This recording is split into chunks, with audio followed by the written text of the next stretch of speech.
So let us look into the next important issue, that is tertiary and quaternary activities. We saw agriculture, we saw industries. Now we have to see the services sector which comes into picture. So whenever I talk about the services sector, health, education, law, governance and recreation, which requires professional skills, also comes into this. Doctor, all this comes into tertiary activities. It's very important where we need to understand that these services require theoretical knowledge and practical training. I can say skill is very important for them. Skilled labor is what will actually drive. Today India has directly moved from primary to tertiary rather than going through industrial sector. So usually what happens, once you move from primary to secondary, that is to industries, lot of migration will happen from rural to urban areas, and over a period of time these urban people will try to give education and other things so they can develop skills and they will be available to provide skilled labor for the next generation. So usually whenever it happens in a sequence, then the entire country will be benefited. But India jumped one step ahead, where from primary we started moving to the tertiary directly. So our people do not have the required skill at all. Whenever you don't have skills, you are producing jobs which are not sufficient. Even though after engineering, people are not in a position to go directly and work where they need 2 to 3 months of industry training, that is the quality. So skill development is very important when it comes to tertiary sectors. Right? In the initial stages of economic development, larger proportion were among the primary. In a developed economy, the majority of workers are employed in tertiary, and a moderate one is actually present in secondary. China today is usually present in secondary, which gives huge jobs to their own people because the required skill for that particular job is less. Tertiary activities include both production and exchange, that is, I have to produce the goods, that is also tertiary, and also trade comes under the tertiary activities. So if we actually look at the first important concept, we need to look at the trade and commerce. So trading centers comes up, you have retail shops, you have wholesale shops, you have markets today, and you have multinational companies coming up which are actually keeping this type of retail tradings, where you have street peddling, hand carts, trucks, door-to-door mail order, telephone, automatic. You have all this which is coming up mainly associated with trading. You have retail trading, you have wholesale trading, and what is more important for us is with respect to transport. Transport actually determines where exactly you are actually present and what modes of services has to be provided. Today Ola, Uber also comes under the services sector. And then we need to look at factors which affect the transport. Demand is very important. When there is more demand, then you usually see some sort of roads and other construction activities taking place, which will help in improving the transport. And then whenever you have routes, via routes, if you have any places, then also it will be very easy for you to go and reach to those particular areas, right? So location of cities, towns, villages, industrial centers and raw materials around them will also ensure that you will have better transportation facilities. Communication is very important. It may be through words, messages, facts or ideas. Today social media has become one of the most important thing for communication.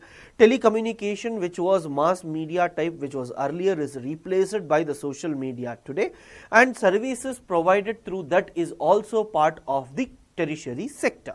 And then when we talk about the services, we need to remember that teachers, lawyers, musicians, physicians, all this comes under this, wherever mental labor is possible.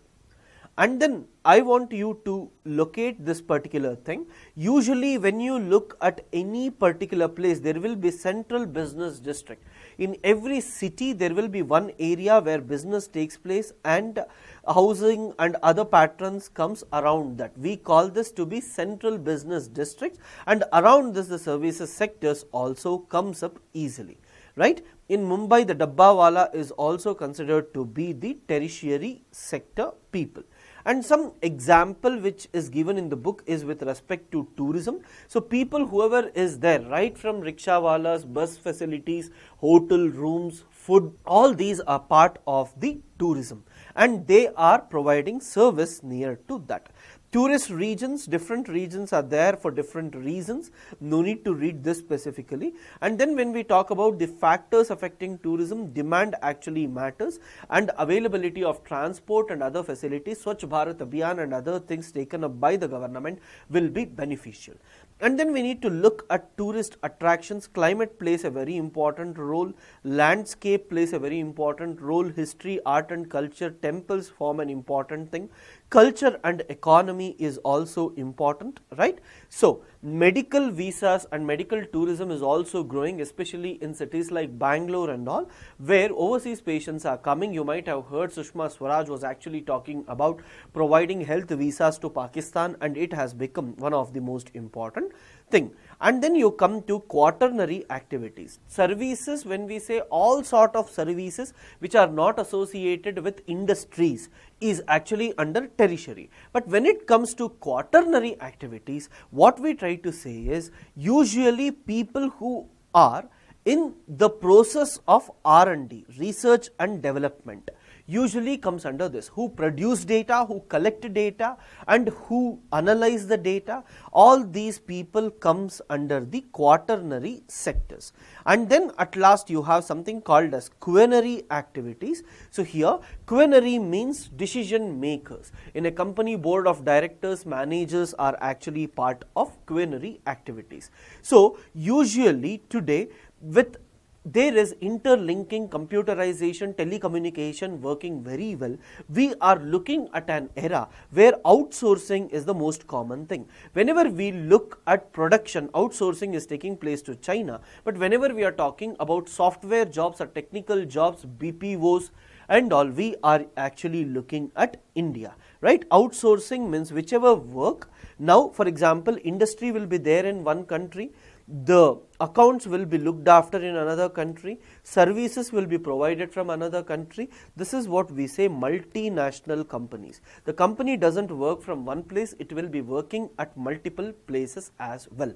This is the most important thing that we need to understand, right? At last, today, if we have to ensure that this division is removed, why only India, why Philippines, why not other countries? If this has to be removed, even within India, if you have to ensure that service sector or software industries comes up throughout India, the digital divide has to be reduced. That is, the communication technology has to be available both in the urban areas and also rural areas. When it comes to BPOs, why should we establish it only in urban centers? Why can't we have it in rural areas where environment and everything is fine? So if you can provide communication technology, and if you can provide transportation, and if you can also provide, right, the power and other things required for that industry to come up, obviously then you will see that the rurban takes place. That is, urban amenities in rural areas will be usually provided. I'm just going quickly to give you a brief introduction of all this. Whatever I'm trying to tell you is more than enough. You need not think much about these particular chapters. Then let us take quickly the next important chapter, that is transport and communication. Whenever we talk about transport and communication, this chapter tries to say how exactly historically we have developed. First, we need to talk about transportation. When we say modes of transportation is land, water and air. Within land, whenever I am considering the land transport, you should also be aware that initially it was through horse carts, donkeys and other things were usually used. Now it has been changed. Land transportation the newer things which are coming is pipelines is coming, ropeways are coming, cableways are coming, liquids are also being transported through this, correct? And then when I talk about the roads, we are talking about the metalled and unmetalled roads. Metalled roads, these are very good, but during rains and floods it will be problematic. Unmetalled roads easy to construct, so but whenever you have rains or floods, you have to again keep on constructing it regularly. Based on the density, they have given that Japan is a country where you have highest density of roads, very, very important. Even Sri Lanka has more when compared to India. Yeah. Then we need to talk about highways. There are state highways built by the state governments, and you have national highways which are constructed by the national governments itself. That is, central government will try to construct. Different countries of the world have tried to construct different highways. So you can actually see cities located on the Pacific coast are well connected with those of the Atlantic coast. That is, in North America, the Pacific and Atlantic are usually connected easily with the roads. Trans-Canadian Highway usually connects Vancouver in British Columbia to St. John City in Newfoundland, that is from west to east. The Alaskan Highway links connects Edmonton, Canada to Anchorage, Alaska.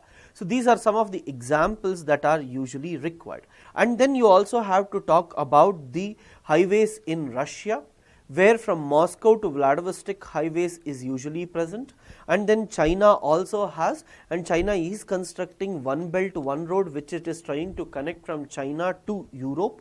And in India, one of the largest is National Highway 7. Now it is from Kanyakumari to Srinagar, and it will be called as National Highway 44. So you will have lot of national highways which are actually coming up in India. The new terminologies we have already seen before, correct? And then we need to look at the border roads, either it is near villages or with respect to other countries, we have to look at it. Railways is coming up, you have broad gauge, meter gauge, we have seen this. And what is more important for us is, usually whenever we talk about railways in developed countries, from one part of the country to another part of the country, usually railways is used. Bullet train is the new concept which India is actually bringing, but there are some old railway lines which are very, very important for us to remember. Most of these railways actually came up where mineral reserves were there, so that the raw materials were taken from these ores and they are brought to the industries which are far off. With improving transportation, especially associated with railways, we usually observe that these railways are very, very important for us. Right? So please try to read about the railways, where we try to see, first important thing is narrow gauge, broad gauge. Second important thing that you need to read with respect to railways is, where exactly are these railways present, from where to where it is actually going, and where are the raw materials present, so that the transportation, or with transportation, how industrial revolution could be easily achieved. No need to remember much, you need to think only about the Trans-Siberian Railway, which is actually moving from St. Petersburg in the west to Vladivostok on the Pacific coast. From west to east, usually we see. No need to read everything else, you need to talk about the Trans-Canadian Railways as well. Can you see St. Petersburg here and Vladivostok here? So it was actually going through all these places. It is Trans-Siberian Highway and Trans-Canadian Highway usually move from Vancouver to Halifax. Can you see? Don't get confused, Sydney is there in Canada as well. And then you have the Union and Pacific Railway, very, very important. You have Australian Transcontinental Railway, can you see this? Perth to Melbourne, this is also important for us. And then you have Orient Express, right? No need to remember, match the following. If they ask you, you should be knowing from where to where these are actually going. Then we need to look at the water transport. One is inland water transport, which is being developed in different parts. The second one is the sea routes. Whenever we talk about the sea routes, you should be aware about the Suez Canal which is present here. If Suez Canal is not there, countries have to go round. And then the second important thing is here Strait of Malacca. If it is not there, then you have to go around. Then you have the Panama Canal, which is also important, else you have to go round, right? So you can see industrialized cities here and industrialization taking place, routes are present, industrialization is here and industrialization is here, routes are taking place. So Atlantic is one of the most important area where lot of trade usually occurs, and they are the important sea routes of the world. Northern Atlantic sea route, I told you, between USA and Europe, it is very, very important. Mediterranean and Indian Ocean sea route through Suez Canal is also important. If not through Suez Canal, you have to go through Cape of Good Hope sea route. And then we need to talk about the North Pacific sea route, that is between Eastern Asia, Russia and United States of America. South Pacific route, where we are actually talking about South America, Australia, ASEAN countries and all. Coastal shipping within the country, we need to develop this, right? And shipping canals, especially Suez Canal, Panama Canal and Strait of Malacca is very, very important. And you need to know Suez Canal tries to connect Mediterranean Sea with Red Sea, and it tries to connect Atlantic Ocean with the Indian Ocean. And then we need to understand Panama Canal, it tries to connect the Pacific from the Atlantic or Caribbean, which is very, very important. And then you have something called as inland waterways, we have seen with respect to India there. But what is more important for you to remember is the Rhine waterways, which is actually present between Germany and France. Very, very important for you to read this. The second important thing you need to see is the Volga waterway, which is there between Volga and Moscow Canal, which usually helps Russia and the neighboring countries. And then you need to look at the Great Lakes or St. Lawrence Seaway. Please try to locate them. Here you need not remember all this, you just need to read this carefully once. The main reason why I am asking you to do this is, if by chance UPSC in mains ask you any question with respect to how inland waterway has helped in different parts of the world and how exactly India should take care of this, you have to give this example. In prelims, the match the following can be asked: in which continent or countries or along which countries these waterways are usually present. These are all factual, I need not explain you anything, that is the reason I am just going quickly through this. If you can actually locate it, it's more than enough in your. At last, we have to look at the Mississippi waterways, where we are trying to connect Mississippi-Ohio waterways so that it will help the interior parts of United States of America. You know about the air transport, no need to look into the air transport much, but what is more important for us is the pipelines. So whenever we talk about pipelines, you should be aware that pipelines are actually used now to export oil and gases so that the transportation cost is reduced. New things are coming up. Middle East, India underwater pipeline is taking place, that is from Saudi Arabian Peninsula to the Gujarat coast, so that the oil and gas can be imported easily, but construction of this pipeline will be bit costly, right? And then we talk about the communications, and when we talk about communications, we are talking about the telegraph and other things. And as I told you, these are all old things. UPSC will usually focus only about the new one.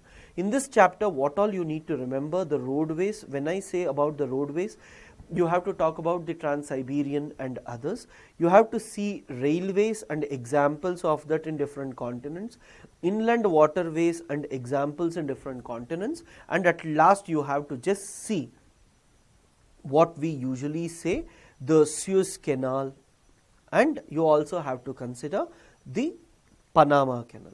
At max, UPSC may ask you, where is trade actually taking place? Why South China Sea is so important for us? Why Atlantic Ocean is so important for us? Something of that sort. You have to connect it to the geography, where you have to say that industrial locations are present on either side and trade will be usually more among these countries, right? This is very, very important for us. Satellite communication, cyberspace and all are old, no need to read. I would suggest this chapter, just take 15 to 20 minutes. When you are listening, you can make some notes from your notes itself, or you can just underline the keywords, that is Danube is present where, Volga is present in which country. So if you can just remember that, for match the following prelims point of view, it will be helpful. Else, no need to think much. I am not spending much time because I know that the entire chapter is important and you will be reading, and I have shown the present things are important, not the old things. So on the basis of this, if you can actually underline and revise it before prelims, it is enough. There is no way of remembering it or by hearting it. Just before exam, if you can just go through these notes once, it is more than enough. Primary, secondary, when we talk in different parts of the world, it becomes important from mains. But in these books, usually questions will be less. The main reason for this is usually UPSC will focus from current affairs when it comes to this. Sometimes they may go back to the basics and read. As it is 12th standard NCERT book, this becomes important for us. Human and economic geography, be conscious, you can eliminate few things, but wherever I tell you these are factual and make notes, it's very, very important for you. Right guys? So let's take the next chapter with respect to this particular NCERT.